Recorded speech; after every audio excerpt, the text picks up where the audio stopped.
Hey, hello again, and welcome back to the 2 Sparks of Madness. And this time you can join us on our visit to Walvis Bay and Swakopmund and the SkeletonCoast. We finally said goodbye to the beautiful red dunes of Sossusvlei and headed towards the coast.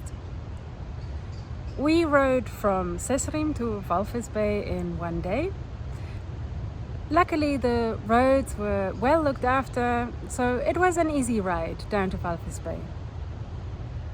Along the way we stopped in a little place called Solitaire, which is basically just a church, a fuel stop, a bakery with a cafe and a few houses.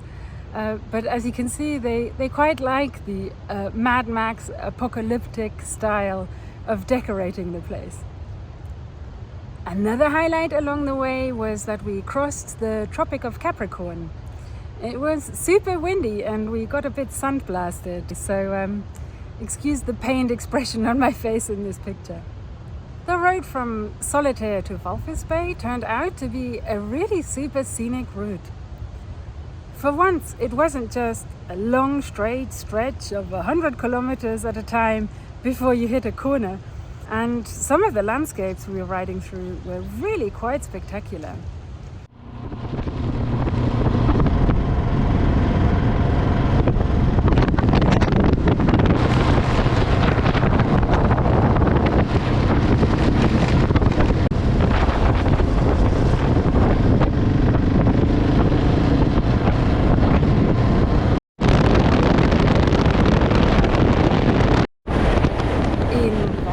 We spent some time admiring the flamingos there.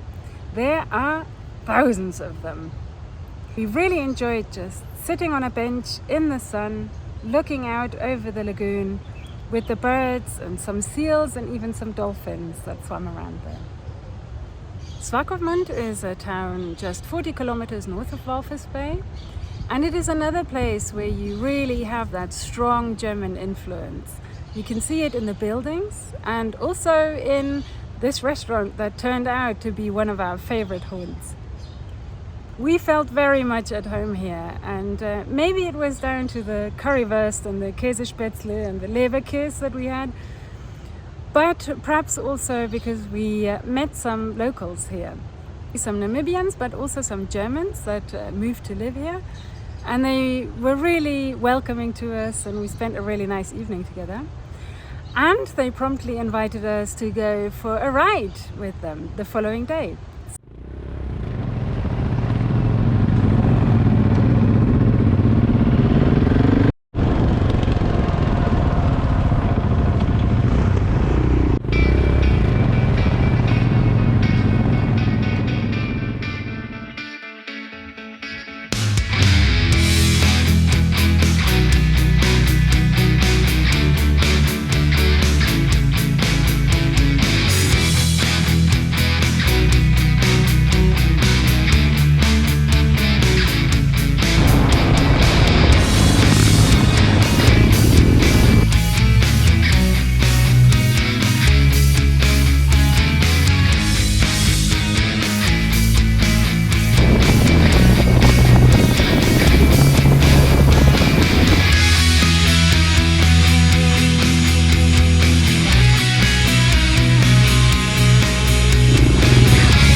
a fantastic day out.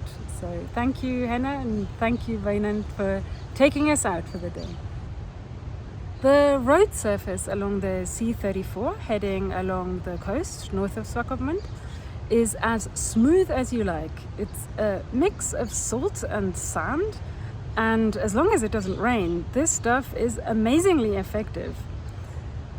Salt has been mined in the area for about 100 years, and all along the road you see these little unmanned stands where they offer these salt crystals for sale.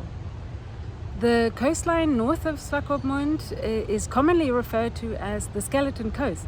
With the motorcycle, we weren't really allowed to see a lot of the Skeleton Coast, the part that is a national park, but we were able to ride up the public road here to a shipwreck called the Zeiler. The Zeiler got stranded on the 25th of August 2008.